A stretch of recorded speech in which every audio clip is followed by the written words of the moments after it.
Need keys, of course. No, just joking. You don't need keys.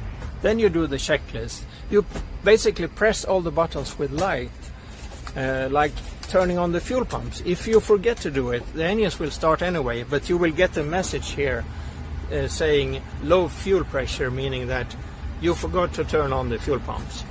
We need air to power the starter, and let's start the APU.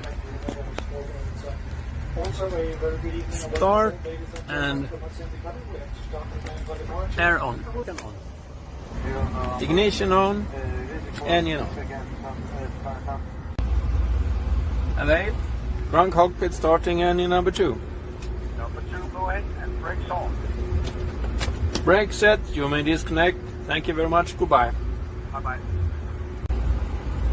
Number 2, avail, ignition north. That's it, let's go.